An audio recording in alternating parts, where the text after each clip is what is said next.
আঙ্গ দাদিরও বেড়া হারাক আছিল রাত যদি উঠতে উঠতে বলে 3-4 তলা বিল্ডিং বাড়ি মেরে ভাঙ্গি আর তো পরে 200 লুড়ি দিয়া 8-10 কেজি গুস্তু সলে নাস্তা হচ্ছে। সরকারি বন্ধ লেগে যে দেখলে পাক পারতা চুলি সরকারি বন্ধ পাই চুলি না পাইলে আঙ্গুর বাড়ির যায় গুস্তু লই আই। বুঝলি বন্ধু, বালা মন্দ ছাড়া খাই না। আরে বালা মন্দই খাইতাছি, বালা মন্দ খাইতে খাইতে পেট ফুটতে গেতাছে।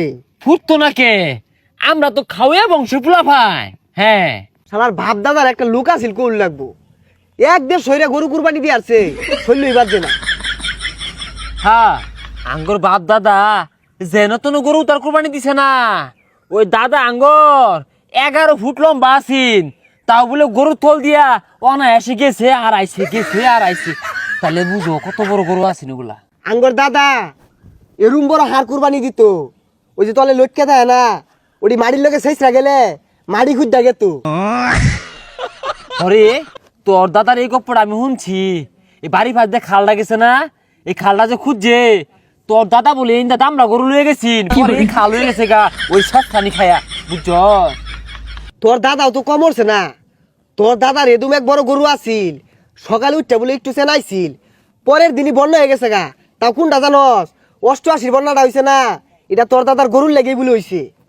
হ, আঙ্গর দাদা ওইরকম বড় বড় গরু কুরবানি দিত। আর এই পানি যায় কই নামছে জানস? কোন এই কক্সবাজার। আমি গতবার কক্সবাজার গেলাম না, যা ডুব মারছি, খালি গরুর সেনা লাগে নুনটা নুনটা। পরে কটল ইউজ করলাম এই কক্সবাজার পানি রে কইতে কয়েক লোকে গরু কুরবানি দিবা আনছিন, সেনাই দিছিন ওই পানি বলে 90%। শালার একটা লোক আছিল কোল লাগবো, তোর দাদা নেই 11 ফুট আছিল, আরো হানার মানুষ 5 ফুটই হয় না। আসলে একটা দিনই গেছে, কি বড় বড় গরু কুরবানি দিছে, তাও তো কথা বাতা আসিন না। আর ও হনার যুগে পুল্লা ফুল্লা গরু কিনে রে ফেসবুকে ডিজে গান দিয়ে স্টোরি মারে। আর শালারা ভেড়া খাওয়াই আছিল, এর লিগে হন অবাক। এ হে, তুই তো ঠিকই কইছস। আঙ্গর দাদি একদিন 20 কেজি চালের ভাত রাঁধছে, এটা দেখা আঙ্গর দাদা দাদির যে কি মাইট দেয় দিল। 20 কেজি চালের ভাত তো 100 দেয় হইতো না, আর কি রানলি 1 মনে রানলি নাকি? তোর দাদা যে এত খাওয়াই আছিল, এত সব তোর দাদি রান্ত কি আমাদের রান তো আবার কি এর মধ্যে?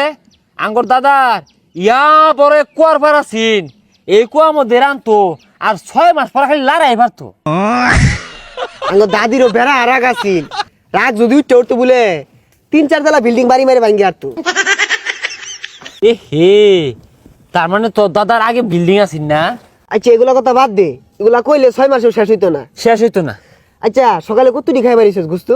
আর কি এর কত্তরি 15-20 কেজি গুস্তু একবারে রানছে, বুঝলি নাকি মন?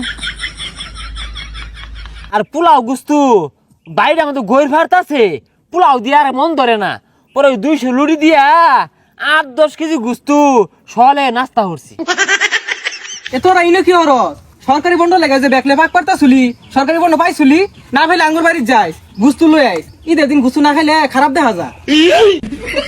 এই চালু হই গিয়া তুই কইছস কুরবানির আমাদের আত্মাটা আমাদের একটু গুস্তু করতেছে না, আর বাপ দাদারা যে কুরবানি দিত যা কি আর করার। আর থহালে বাপ বেজার কথা অগর কথা কইলে সারাদিনে শেষ হইতো না। কি বড় বড় গরু কুরবানি দিত, ই হাড়া ডুবা বলে এবারে মহিলাই দিত, যা পাও 3 লইয়া খাই। ওইটা বাদ দে, যা আত্মা মাথা জ্বালা দিই গা।